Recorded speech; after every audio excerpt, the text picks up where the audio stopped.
आज हम लोग रिलेशन फंक्शन में दूसरा टॉपिक पढ़ेंगे। फंक्शन को हम लोग फलन कहते हैं हिंदी में। तो फंक्शन का इंट्रोडक्शन आपको 11th में भी पढ़ाया गया होगा, तो हम लोग वहीं से शुरू करते हैं।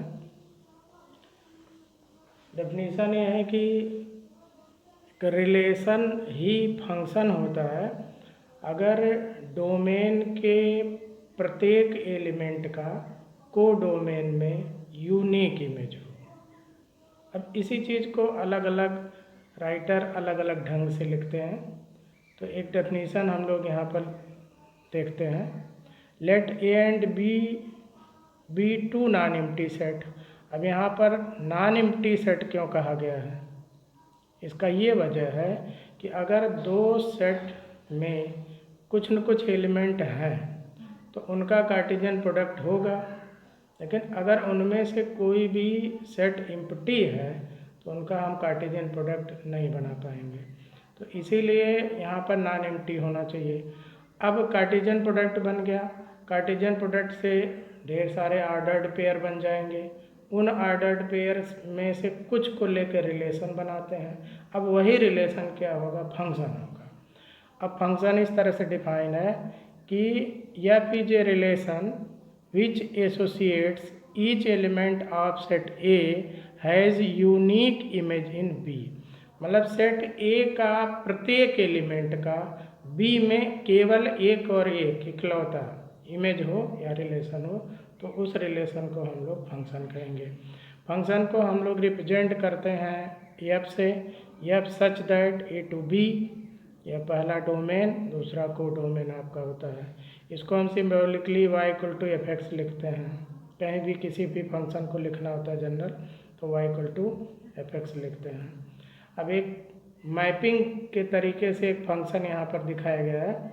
इसमें यह पहला सेट आपका है ए, उसमें एलिमेंट लिया गया है ए बी सी, तो यह डोमेन हुआ।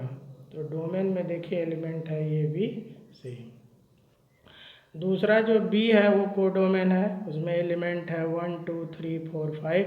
तो इस तरह से कोडोमेन हो गया 1 2 3 4 5। लेकिन जो इसमें दिखाया गया रिलेशन, ए का रिलेशन 1 से, बी का 2 से, सी का 3 से, इसमें 4 और 5 खाली है, उसका रिलेशन किसी से नहीं है। तो कोडोमेन के सेट में 1 2 3 4 5 पूरा होगा, लेकिन जो रेंज है उसमें केवल इमेज पॉइंट वाले ही रहते हैं। तो इसमें जो इमेज पॉइंट है वह 1 2 3 है। तो इस तरह से रेंज कोडोमेन है। तो यहाँ पर एक इम्पॉर्टेंट पॉइंट हम भी यहाँ समझ सकते हैं और हमें जानना वही चाहिए कि range is subset of codomain. मतलब रेंज कोडोमेन के बराबर भी होगा या छोटा होगा। अब यहाँ पर हमने कहा कि y equal to f x एक फंक्शन है, लेकिन यह किसी भी फंक्शन को नहीं रिप्रेजेंट कर रहा है। अब 11th में आप बहुत तरह के फंक्शन पढ़े हैं। Algebraic function, trigonometric function, exponential function, greatest integer function, fractional valued function, कई प्रकार के फंक्शन और उनके ग्राफ आप पढ़े हैं। यहाँ पर जो ज़रूरत होगा उसकी हम लोग चर्चा करते रहेंगे। तो यहाँ पर हमने एक फंक्शन लिया f x equal to x square plus 1। तो यह फंक्शन की आत्मा होती है, यह फंक्शन की आत्मा होती है। खाली एफ एक्स लिखा गया तो समझिए कि अब हम लोग फंक्शन का एक एग्जाम्पल लेते हैं। जैसे मान लीजिए कि यह सेट ए है, इसमें एलिमेंट है 1 2 3 4, और यह सेट बी है 2 5 10 17 20। तो मान लीजिए कि यह सेट लिखा गया है f such that A to B. इसको हम लिख सकते हैं f such that A to B. इस तरह से हम लोग रिप्रेजेंट करेंगे। तो यह इसका सिंबॉलिक रिप्रेजेंटेशन है, लेकिन एक्चुअल में जो फंक्शन कैसे बनेगा वह f x equal to x square plus 1 है। अब हम लोग डोमेन का एक वैल्यू लेते हैं 1 का इमेज पॉइंट निकालते हैं, इस फंक्शन में रखते हैं 1 स्क्वायर प्लस 1 2, फिर 2 पुट करेंगे 2 स्क्वायर प्लस 1 5। तो इस तरह से मैपिंग स्ट्रक्चर में 1 का इमेज 2, 2 का इमेज 5, 3 का इमेज 10, 4 का इमेज 17, लेकिन 20 किसी का इमेज पॉइंट नहीं है। तो को डोमेन में 2, 5, 10, 17, 20 यह लिखेंगे को डोमेन में, लेकिन रेंज में केवल इमेज पॉइंट लिखेंगे, वह 2, 5, 10 और 17 आएगा। तो अगर किसी भी फंक्शन में डोमेन दिया है तो हम उसी डोमेन के अकॉर्डिंग रेंज निकालते हैं। अदरवाइज फंक्शन का अपना कैरेक्टर होता है, उसी कैरेक्टर के आधार पर उसमें कितने इनपुट हो सकते हैं, उन सबको हम लोग डोमेन कहते हैं। तो आते हैं अब हम लोग डोमेन की बात करते हैं। अगर कोई भी फंक्शन दिया गया है तो उस फंक्शन में x की वे वैल्यू जिनको रखने के बाद हम f(x) की या y की रियल वैल्यू हम प्राप्त करते हैं, उसी को हम लोग डोमेन कहते हैं। तो the domain of function y equal to f(x) is the set of all real x for which y gives real value. अब इनके लिए कुछ 3-4 रूल यहाँ पर लिखा गया है, और इसके अलावा आप इनवर्स का अलग डोमेन पढ़ेंगे। तो यहाँ पर पहला लेते हैं f(x)/gx। अगर कोई फंक्शन फ्रैक्शन में है तो उसका डिनोमिनेटर 0 नहीं होना चाहिए। फिर इसको आप gx not equal to 0 discuss करेंगे, फिर आपको x की वैल्यू मिलेगी, उनको मना कर देंगे, उनके अलावा सारा इनपुट हो सकता है। दूसरा फंक्शन अंडर रूट का है। अंडर रूट के अंदर नेगेटिव नहीं आप लेंगे, क्योंकि अंडर रूट के अंदर नेगेटिव अगर लेंगे तो वह से हम इमेजिनरी वैल्यू मिलती है। तो इसीलिए यहाँ पर डिस्कस करेंगे f(x) greater than or equal to 0। फिर इसको इनइक्वलिटी के रूल से सॉल्व करेंगे, x की वैल्यू मिलेगी, वो डोमेन होगा।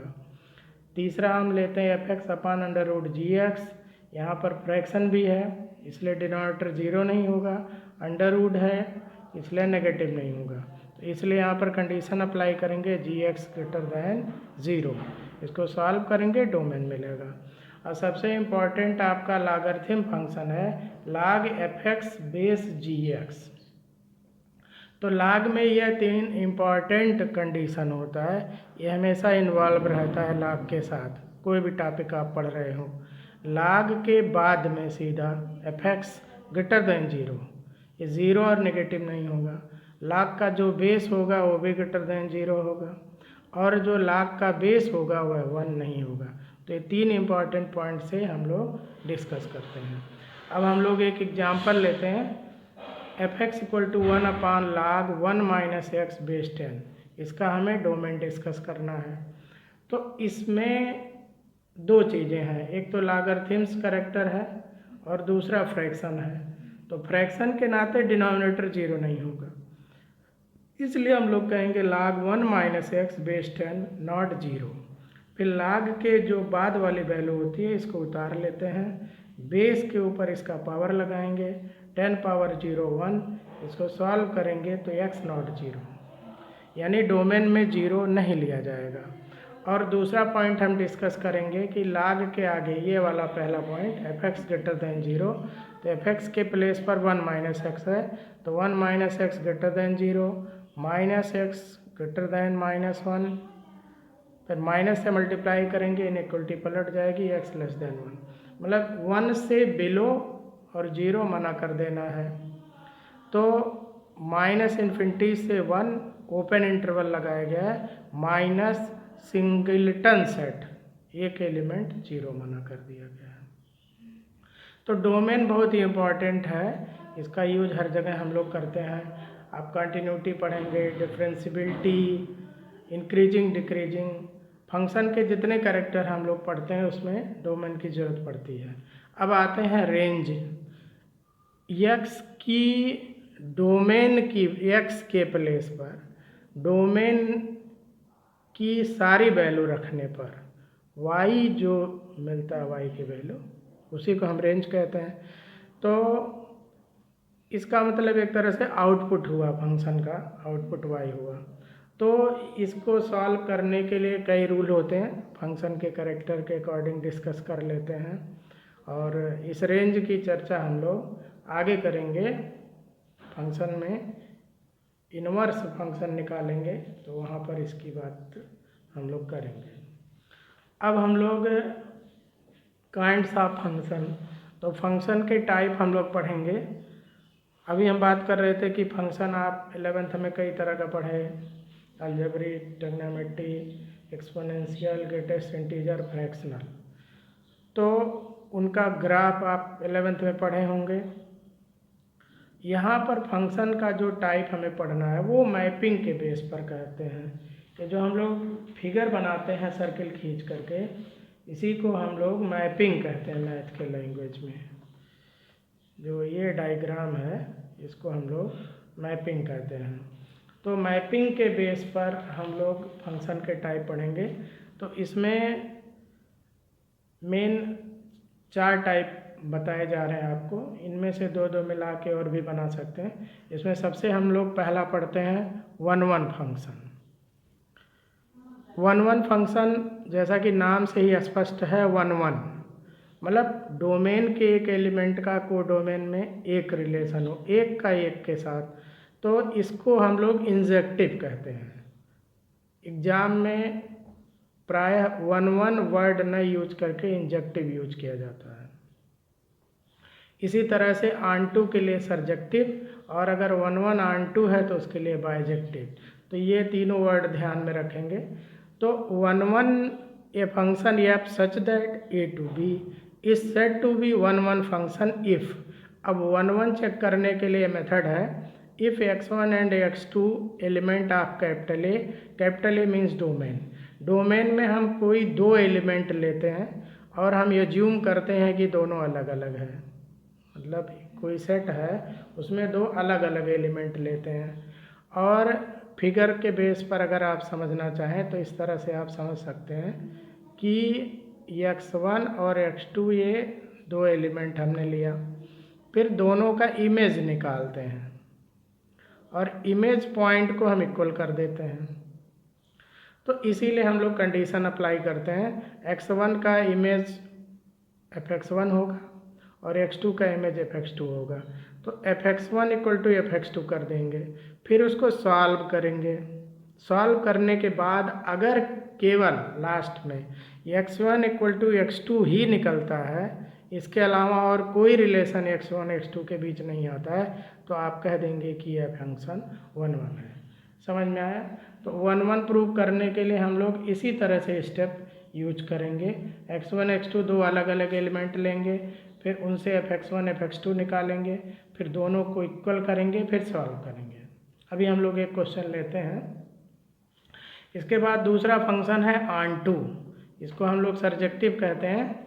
ये function f such that A to B is a onto function. Onto if range equal to codomain, ये बहुत इंपॉर्टेंट पॉइंट यहाँ पर लिखा गया। कोडोमेन जो दूसरा वाला सेट है उसमें कोई भी एलिमेंट उसमें भी न खाली बचे तो वो आपका ऑन-टू कहलाएगा। अगर कुछ बच जाता है तो वह फंक्शन इनटू कहलाता है। ये लास्ट में है, ये इनटू फंक्शन, ये एनसीईआरटी में मेंशन नहीं है। अगर फंक्शन ऑन-टू नहीं है तो वह इनटू है। तो इस तरह से 1-1 और ऑन-टू। अब अगर कोई फंक्शन ऐसा है जिसमें ये दोनों प्रॉपर्टी एक साथ है, यानी 1-1 ऑन-टू, तो उसको हम लोग बाइजेक्टिव फंक्शन कहते हैं। अब एक एग्जांपल यहाँ पर मैपिंग में दिखाया गया। देखिए डोमेन में एलिमेंट है 1 2 3 4 और को डोमेन में है 4 5 6 7। तो 1 का इमेज 4, 2 का 5, 3 का 6, 4 का 7। यहाँ पर जो पहला सेट ए है उसमें कोई एलिमेंट शेष नहीं है। अगर इसमें कोई एलिमेंट शेष बचा रह जाता तो ये फंक्शन ही नहीं होता। और हर एलिमेंट का एक यूनिक इमेज है, इसलिए मतलब श्योर है कि ये फंक्शन है। लेकिन जो ये कोडोमेन का सेट है इसमें अभी हम लोग पीछे एग्जांपल ले रहे थे, इसमें कोई न कोई एलिमेंट बच जा रहा था शेष। तो अगर कोई एलिमेंट इसमें शेष है जो किसी का इमेज पॉइंट नहीं है, ठीक है, तो वह फंक्शन इनटू कहलाता है। कम से कम एक इसमें बच जाए या एक से ज़्यादा।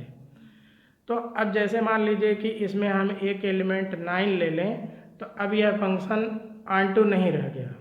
अब ये इंटू हो गया, अब ये 1 1 इंटू कहलाएगा।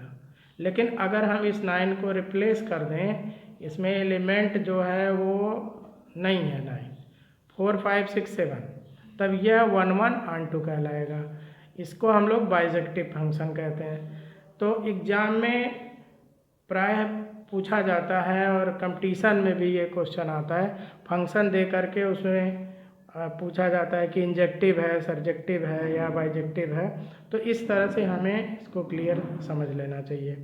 तो 1 1 का मतलब एक एलिमेंट का एक ही इमेज पॉइंट हो, इकलौता। एक से ज़्यादा इमेज पॉइंट होगा तो फंक्शन ही नहीं होगा, लेकिन कई का एक। अब एक और इसका टाइप पढ़ाया जाता है मेनी वन फंक्शन, मतलब डोमेन के कई एलिमेंट का को डोमेन में एक इमेज पॉइंट हो तो मेनी वन, उसको हम मेनी वन फंक्शन कहते हैं। अब मेनी वन के साथ भी ऑन 2 हो सकता है, many one on 2, many one in 2। तो इस तरह से इनको हम लोग कई बना सकते हैं। ये आपको 4 मेन आपके मतलब यहाँ पे दिखाया गया है। तो इस तरह से काइंड्स ऑफ फंक्शन, तो इस पर क्वेश्चन आपका कंपटीशन में आता है, बोर्ड एग्जाम में भी आता है, इनको शो करने के लिए, चेक करने के लिए। अब हम लोग एक क्वेश्चन लेते हैं। पहला question, if f such that R2R be a function defined by fx equal to 4x cube minus 7 so that f is 1 1 on 2। मतलब ये जो फंक्शन है, अब R2R लिखा गया है। R2R का मतलब है कि डोमेन रियल नंबर, को डोमेन भी रियल नंबर, और फंक्शन ये डिफाइन है 4x क्यूब माइनस 7, जैसा कि हमने कहा कि ये फंक्शन की आत्मा है 4x क्यूब माइनस 7। अब हम लोग इसमें डिस्कस करेंगे। सबसे पहला पॉइंट डिस्कस करते हैं 1 1। तो 1 1 कैसे डिस्कस करेंगे, let f such that R2R fx 4x cube minus 7, ये फंक्शन लिख लिया हमने। उसके बाद let x1 and x2 is element of R, bracket में लिख दिया डोमेन, मतलब डोमेन का 2 एलिमेंट हमने एज्यूम किया और दोनों अनइक्वल है, x1 not equal to x2। फिर उसको इस फंक्शन में पुट करेंगे, fx1 निकाले 4x1 cube minus 7, x2 put किए फंक्शन में, fx2 4x2 क्यूब माइनस 7। फिर हमने आपको अभी बताया था कि fx1 इक्वल टू fx2 करेंगे, if fx1 equal to fx2। तो fx1 की यह वैल्यू, fx2 की यह वैल्यू, दोनों साइड हमें रख देना है।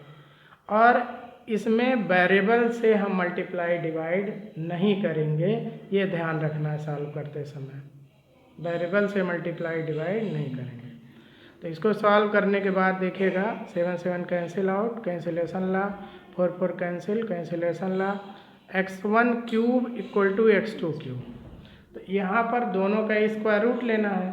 अब अगर आप छोटे क्लास में पढ़ रहे होते तो सीधे बताते x1 इक्वल टू x2, लेकिन आपको 11th में पढ़ाया गया है कि 1 का क्यूब रूट 3 आता है, 1 ओमेगा ओमेगा स्क्वायर, लेकिन ओमेगा ओमेगा स्क्वायर इमेजिनरी होता है, रियल नहीं होता है। तो इस तरह से x1 इक्वल टू x2 मिला, x1 equal to omega x2 मिला, x1 equal to omega square x2 मिला।